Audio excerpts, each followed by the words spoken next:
In today's video, we're going to take a behind the scenes look on an actual shoot I did for the Elinchrom 5.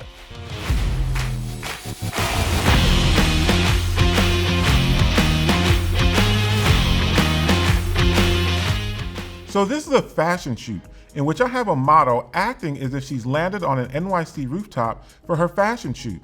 I'm going to talk about the process, the lighting, the team, and how I prepared for this shoot.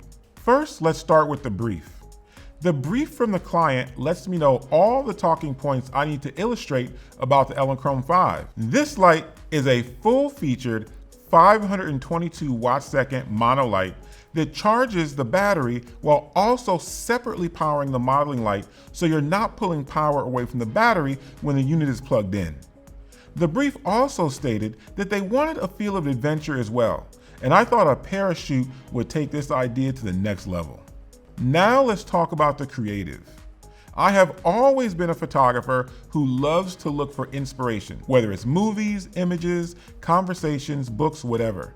A few months ago, I was on the Go Studio Instagram page and saw that a crew was hanging a parachute from a crossbar on the roof. So I bought a parachute. I didn't know what I was going to use it for, but I knew it would at least make a dope background at some point. Fast forward to this shoot, I knew the parachute would be perfect. While brainstorming, I thought, what if I had a model dressed as a pilot, but in some designer jumpsuits? Next, I said, why not incorporate a parachute harness as well? It could look amazing outside, and when we transition inside, I can use a parachute as our backdrop. So now let's talk about production. Every production has three things: an idea, a timeline, and a budget. A producer finds the marriage between all of these elements, and the production is simply spending the money to bring an idea to life in a given time frame.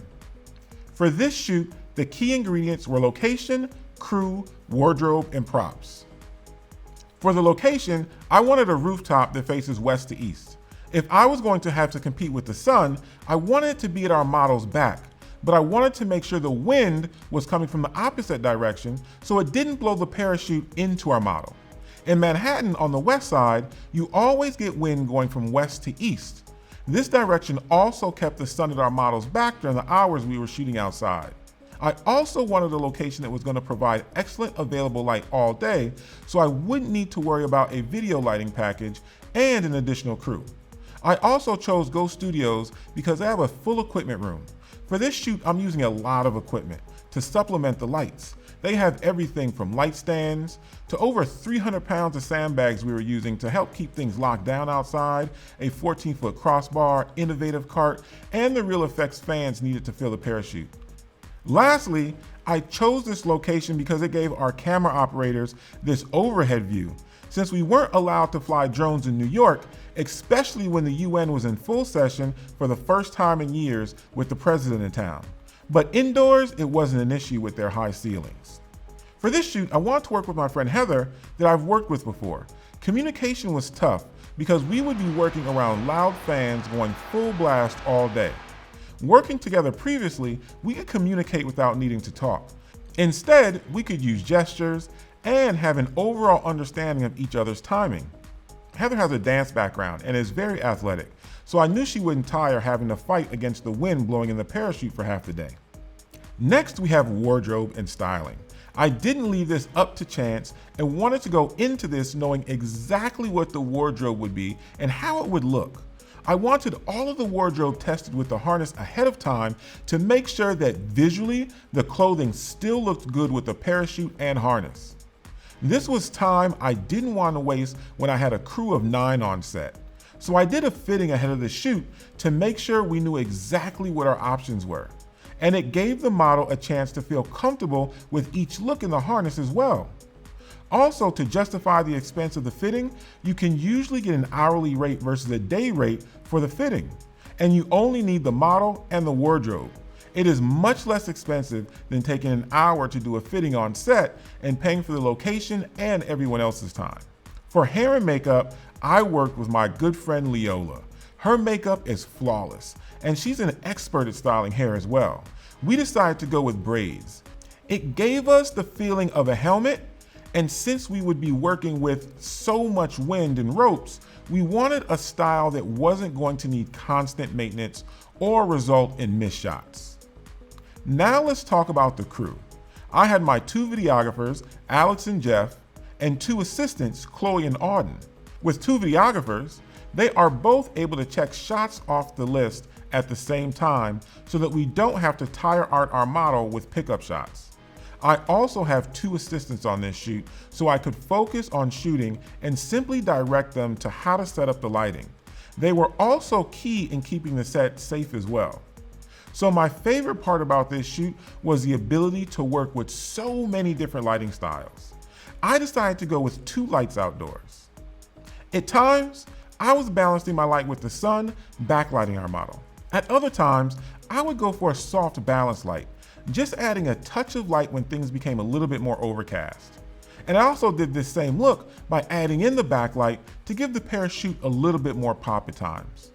I also tested if these lights could completely overpower daylight, and they didn't disappoint. But I didn't want this overly lit look for the whole shoot, so I stuck with something more balanced. I was using a mix of the Elinchrom Maxi silver reflector going through a 4x4 frame of full grid cloth. The intent was to quickly switch between hard and soft light. But having difficulty managing the 4x4 frame on a windy day, I decided to go with the Elinchrom Rotalux Deep Octa, which gave me a similar quality of light that I continued to use throughout the shoot, and was easier to manage in the wind. I also used a 10-inch sports reflector behind our model. I positioned it way back so it could cover the entire parachute, and it made it easier to hide behind our model. When lighting outside, I'm thinking about how the ambient light is changing and how I need to dial in the lights to compensate. I'll often meter to understand the percentage of flash contribution, and I really like being able to see the exact power of the lights on the camera remote.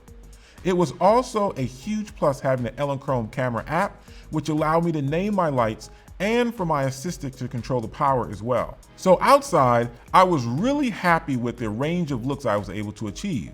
For a fashion shoot, your goal is multiple wardrobe looks, but here it was multiple lighting looks.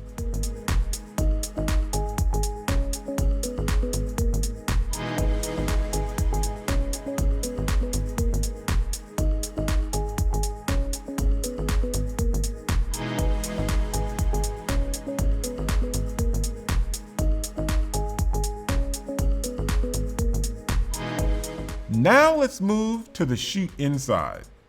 For the shoot inside, I used a total of 4 lights. I had the Elinchrom Deep Octa as our main light, and then an Elinchrom White Maxi reflector shooting through the parachute as our accent light. And then I had 2 Elinchrom 5 lights firing into the background and then back into the parachute in order to give it a glow. I'm now using the 2 fans behind our model to blow the parachute against her, so that it wraps around and envelops her. It is now working as a living background. Our original goal was to use the lights plugged in once we moved indoors, but I really didn't need the modeling lights since I was lighting such a large space and just continued to use them on battery. The main and accent lights were the same batteries I used outside, and the background lights were fresh.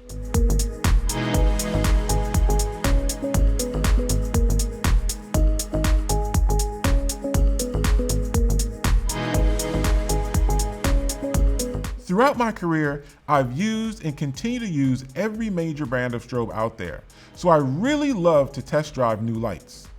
With the 5s, I was easily able to work in bright sun, use HSS to freeze motion at higher shutter speeds, dial in low apertures without needing ND filters outdoors, and the app gets a 10 out of 10. I also really like the USB charging of the Elinchrom 5s, giving me the most flexible way of powering a location strobe I've seen to date. Thank you for allowing me to take you on set and give you a BTS look of one of my actual work days. Please remember to like, comment, subscribe, and ring that bell for more content just like this, and let me know if you want to see more of these types of videos. And remember, there's levels to this.